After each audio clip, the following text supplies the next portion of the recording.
Okay, great. This is Tom Barnhart from Business Polska, and we're here today with Rahul Malhotra, who's running AvisBudget Group here in Budapest. And we want to have a little bit of insight into what you guys are doing here in Budapest. And this is a series of short 5-minute videos that we're focusing on the site managers from across the CE region and talking to other peers that are across the region, operating shared service centers, or new investors who are considering coming into this region. So Rahul, without further ado, give us a bit of background of what you've been doing in your history in shared service centers here in Budapest and elsewhere. Sure. Welcome to our office, Tom, first of all. First time. Yeah. So just go, as you said, my history and my background. So I did my MBA in India. I started my career in New Delhi. Overall, I have now about 17 years of experience working in shared services. Worked with some big brands, GE Capital, Genpact, Convergys. Did global assignments with my previous organizations, traveled to more than 25 countries, did different roles within quality, transitions, solutioning, operations, business development. And then in 2011, I moved to Budapest. When I moved to Budapest, it was a very small center. At that time, AvisBudget Group had acquired, US had acquired Avis Europe, which was more of a family business.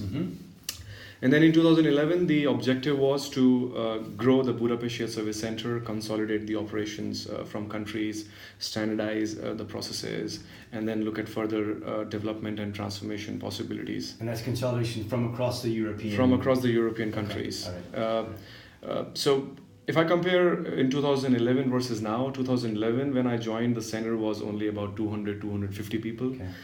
The scope of activities that we were performing in 2011 were all fragmented. We were doing some activities for certain countries, but for the other countries, we were doing completely different activities. Yeah.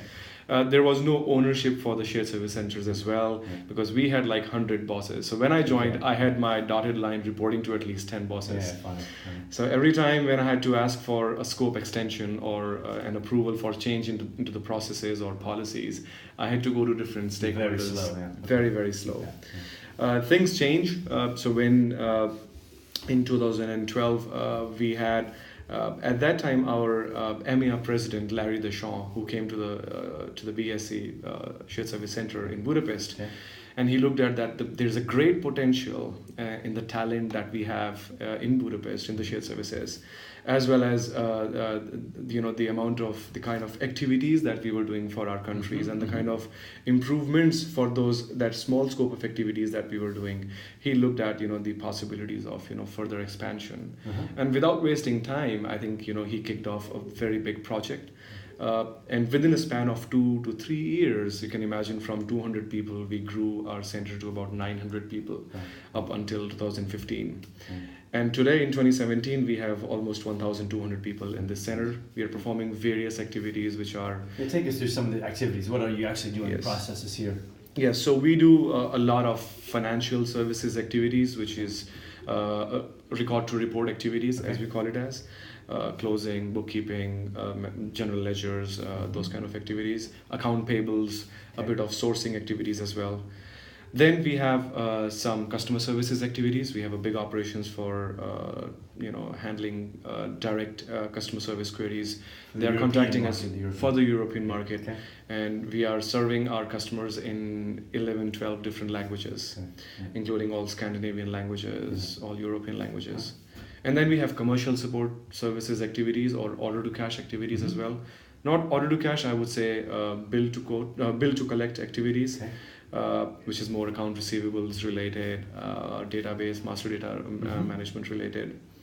At the same time, we have an IT service desk, which is the frontline tier 1 IT support activities, which is done from the shared services.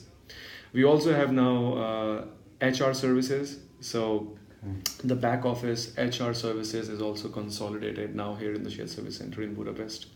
So really, in a way, following sort of the classic development of a shared service center, test out a few small things. Absolutely. As it goes well, you bring in more processes, Absolutely. etc. Right. Absolutely. We do some activities which are purely, I would say, related to car rental industry as well. Yeah. For example, fines management. So when you rent a car Yeah. and you incur a speeding or a parking ticket, Yeah. the administration of those activities is performed from the shared services. Managing the relationship with the authorities which are in the countries, that is done from here. Our teams here, if I put it in this way, are doing the front office as well as back office activities. Front office, I would say, constitutes something where our employees are in direct contact with the partners in the head offices, with the sales organization, marketing teams, as well as the operations, the rental station teams, the fleet management teams. Okay. At the same time, they are in direct contact with the end customers, the end users as well. Okay. And then the back office teams, which are doing more pure back office work. So you're about 1,200 people now, Yes. more or less. And of those, what percentage are not Hungarian? Let's say. So we have close to 18 to 20% non-Hungarians, Okay. which I know in the market is quite a big number for a shared service center group or the size. So we do believe in bringing a nice mix of, let's say, natives or close to native resources. And that's what, our employees, they really enjoy because they are working in the multinational environment. They can learn a lot from each other and so on. How is the operation changed in Hungary, or the environment in Budapest for labor? Because a lot of people say that it's getting more difficult to find the right people, and a little bit of a wage inflation as well. But in terms of sourcing people and turnover, tell us a bit about the issues that you guys might have here, or what else you're seeing in Budapest. So one of the things which I have seen as a shift in last 6 years. So back when in 2011 when I came, and we started the transformation, when we had to hire big numbers in front of us. So from 200 people we had to ramp up another 300-400 people in quick succession. Yeah. At that time, it was a bit difficult task when you have to reach out into the market and you need to hire good, qualified, skilled resources in bulk. Yeah, fast. And very fast. And we were kind of very desperate. And at that time, I remember it was very difficult to hire a good Dutch speakers. Okay. Probably, I think there has been a shift into that. And now, when I had a requirement to hire 3-4 Dutch speakers, it was very easy to find me, skilled Dutch speakers available in the market. I have seen that maybe because of the recession which started in 2009, 2010 in the southern European countries, which went on until 2014, 2015, I realized that it was easier to find Italian speakers and Spanish speakers. Yeah. It was easier to find Portuguese speakers as well. Yes, we see the same thing in Poland. Yes. Same thing in Poland. However, when we started our next level of transformation and we moved towards Scandinavian countries, it was a much more difficult task. Because there, I still feel that we have scarcity of good language-dependent speakers who speak Scandinavian languages or Flemish, I would say. However, it takes time, but it's not impossible to find good resources. What we did as an organization, when we knew that we had to hire people from Scandinavia, we rolled out offer to come to Budapest to our existing employees in Scandinavia. It worked out very well because there were many resources who wanted to, try out themselves in Budapest for 1 or 2 years. Some of them, they got settled. Some of them, they got like senior roles. Yeah. So it worked out at that time when I had to do quick succession. And then in the meanwhile, what we did, when we ramped up and we had those people, something which I would like to share with you, which I share in all the conferences when I go, we looked at that we are not going to sustain this model in the long run. So we need to decouple our processes and try and look at eliminating the pure language dependency. And that's what we started, to bifurcate our processes by finding out what is a simple activity, complex activity. Where do we really need front office role? Where do we really can bifurcate and look at purely doing it with non-language dependent and English only? It required a lot of change management, how we were processing our activities. It also required some change management at the internal, let's say, head office or at the client side, some activities, but we did those changes.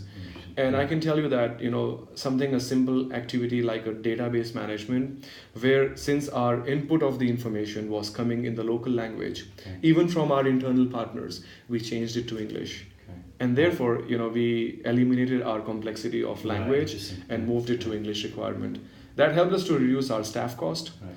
helped us to backfill if there was any attrition, and more move towards the transformation of having English speaking only Yes.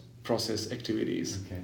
And going forward a little bit, let's say in terms of the opportunity, let's go forward 2 or 3 years. If you can sort of have a crystal ball, what would AvisBudget Group look like in 3 years from now in Budapest? I think AvisBudget Group as an organization is evolving. It's just as a company itself is evolving. Yeah. And when I say company is evolving, it is important for the back office operations also to evolve, Of course. just to match up with the pace of the direction where the organization is moving. Yeah.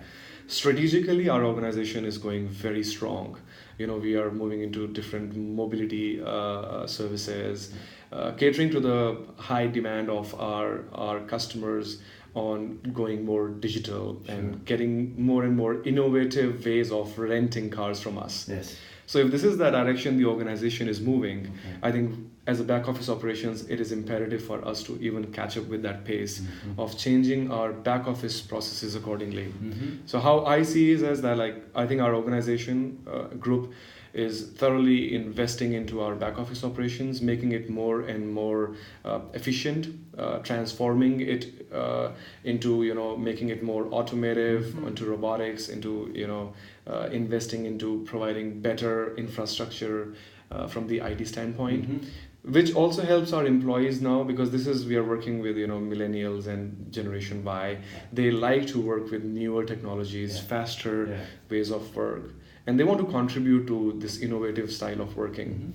So these are exciting times, and I see more exciting times to come in upcoming 2 to 3 years. And the RPA robotics, that's sort of the hot button at all of the conferences. We are trying. What's We in are practical trying. terms? You exploring that a little bit? We are exploring that a little bit. I think we are still in a very nascent stage, but I think we have identified that there is a huge potential. If we do it in the right way, we spend the right amount of time and resources, I think there is a huge potential in RP as well. But I can't comment on that in detail, because we are still learning a lot from what we are doing as a pilot. Yeah. And last sort of comments about Budapest as a city. Oh, it's a fantastic city for a guy like me who did projects in more than 25-30 countries and finally got settled here in Budapest. I think it's a wonderful city. This city is for everyone. It's world class. Infrastructure is fantastic. We have a fantastic expat community, even for Hungarians. They are quite adaptable. They enjoy being in the company of foreigners. They are very hospitable. Food is good. Great nightlife. Wine is fantastic, and fantastic wine regions. I think if you love to travel, the accessibility from Budapest is fantastic in around Europe. I love to drive. So for me, if I have a long vacation, long weekend, if I have to drive down 1,500, 2,000 kilometers, I don't think twice. There is a motorway connectivity to the seaside, to the mountains. You're in the right business, then also drive. Absolutely. We recommend people to rent cars with Avis and budget, and definitely explore Europe. That's great. Thanks a lot, Rahul. Thanks very much for your time. Thanks, Ron. Good talking to you.